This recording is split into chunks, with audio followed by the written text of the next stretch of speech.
Hi friends, இன்றைக்கி நம்ம டிஃப்ரெண்ட்டாக குடமிளகாய் சட்னி பார்க்கலாம். இதில் ஃபஸ்ட்டு எண்ணெய் ஹீட் ஆனதும் கொஞ்சோண்டு கடலைப்பருப்பு சேர்த்துக்கோங்க. 5 வத்தல் சேர்த்துக்கோங்க. இதை நல்லா ஃப்ரை பண்ணிக்கோங்க. இப்போ நம்ம ஆனியன் சேர்க்க போகிறோம். இதில் இதெல்லாம் சேர்த்து நல்லா வதக்கி விடுங்க. ஆனியன் லைட்டாக கலர் மாறணும். அதுக்கப்புறம் நம்ம குடமிளகாய் சேர்த்துடலாம், இஞ்சி சேர்த்துடலாம். இது கூடவே நாங்கள் ரெட் குடமிளகாய் வச்சுருந்தோம், அதையும் சேர்த்துக்கிறோம். நல்லா கலர்ஃபுல்லாக இருக்கும். இது எல்லாத்தையும் சேர்த்து நல்லா வதக்கிட்டே இருங்க. இப்போ நம்ம தக்காளி சேர்க்க போகிறோம். தக்காளி தான் மெயின் இன்க்ரீடியண்ட் எல்லா சட்னிலையும், நல்லா டேஸ்ட் கொடுக்கும்.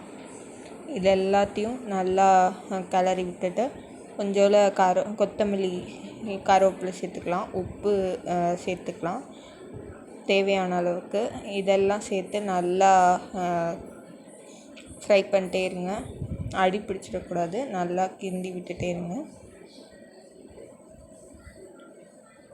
இங்கே யாராவது இந்த மாதிரி டிஃப்ரெண்ட்டான சட்னி தெரிஞ்சால் கமெண்ட்டில் சொல்லுங்கள். நாங்கள் குடமிளகாய் சட்னி ரொம்ப டேஸ்ட்டாக இருக்கும், டிஃப்ரெண்ட்டாக பண்ணியிருக்கோம்.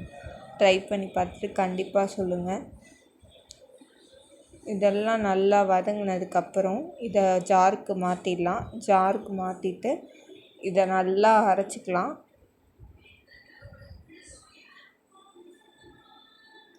ஆஸ் யூஷுவல் நம்ம சட்னிக்கு பண்ணுற மாதிரி தாளிக்கிறோம். அதுக்கு கடுகு, கருவேப்பிலை, வத்தல் போட்டுட்டு நல்லா தாளித்து அதுக்கப்புறம் இந்த அரைச்ச விழுது அதில் கொட்டி கொஞ்சோண்டு தண்ணி வேணும்னா தண்ணி சேர்த்துக்கலாம். உங்களுக்கு கட்டியாக பிடிக்கும்னா நீங்கள் அந்த கன்சிஸ்டன்சியில் தண்ணி ஊற்றாமல் சேர்த்துக்கலாம். அதுவும் நல்லா டேஸ்ட்டாக இருக்கும்.